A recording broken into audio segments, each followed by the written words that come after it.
He's the founder of iPullRank, a seasoned keynote speaker. He has his CEO roots in the advertising industry at Razorfish. And for any SEO brain picking, he's asking $4.17 per minute on Clarity FM. You just put me on blast there, but yeah, it's true. How are you doing, Mikey? I'm tired, but I'm enjoying myself. If you have to choose, which three SEO tools are unbearable to miss out in your day-to-day work? Can you give us any practical advice there? Three. Wow, it's difficult. Only three. Definitely Screaming Frog, definitely Ahrefs, and yeah, the third one's hard. Search metrics, yeah, because search metrics is a really powerful all-in-one, you know, and I use it a lot for like competitive analysis. Okay. So yeah, those three. It's the company of Marcus Tober, right? Right, absolutely, Right, okay. absolutely. You use it as a tool in your daily. Yeah, absolutely. Okay. Absolutely. And why do you use the other tools? Because we So Screaming Frog is for like ad hoc crawling of the website. So whenever you're doing site audits and things like that, we use that. We also use Deep Crawl, which I really like, but I think Deep Crawl, it's to some degree it's kind of like too powerful. Like anybody can get in front of it and think they're an SEO expert, and it's a bit like Radian 6. Well, Radian 6 is pretty complicated. Yeah, but it also has the nice pie charts and sure, it gives sure. you some Exactly. overview and scratching the surface. Like it does the analysis for you. Yeah. But with Deep Crawl, like I really love it because it cuts my job into a fraction of the time. But I also love to do a crawl with Screaming Frog because it'll allow me to like feel like I'm going through the site in real time and then make my own decisions, and I feel more comfortable knowing the site if I've done the crawl with them. So I use them both. And what was the other two I said? Search metrics. No, I said another one between those. Ahrefs. Okay. So I love them for a variety of reasons, but you know, they're really on point with their data. Like they're refreshing on a half-hour basis, I think now.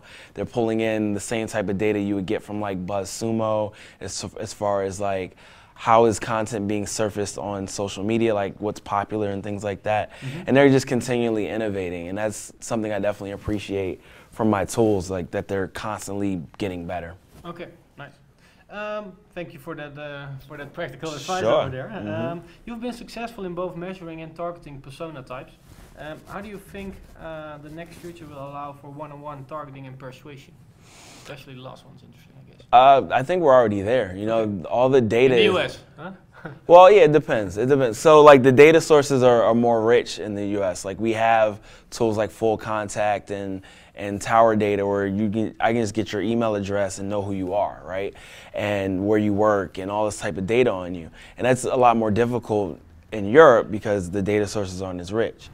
But generally speaking, like even if you're using social sign-ins, then you can still identify people pretty granularly and do one-to-one targeting. So it's really, that's the biggest part of it. Like, how do I identify people? How do I effectively know who they are without them signing in again? Which is all doable, like even without cookies, because I know here the EU laws with cookies are pretty strict. You don't even need cookies for that. You can use browser fingerprints. So there's a variety of software packages out there that do this, like Mentigo, Monetate, and Marketo. They all do these things. So you can use one of those software packages and do it, or you can tie some of these data sources together yourself and leverage that data to, you know, do very precise targeting. And that's exactly what we do for our clients, marketing automation stuff. Okay. In one of your presentations, you mentioned the abstraction of keywords has removed us from the idea of a person looking to do something. Is this a pledge for a more UX-centered approach? Or how do you... So, it's difficult for me to say that I want a more UX-centered approach because I feel as though everything in digital marketing is a UX-centered thing. And if it's not, then you're forgetting a key component to what's going on. But we could agree that it's long been forgotten. The UX, no, absolutely. The human side of digital marketing. Absolutely. I absolutely agree.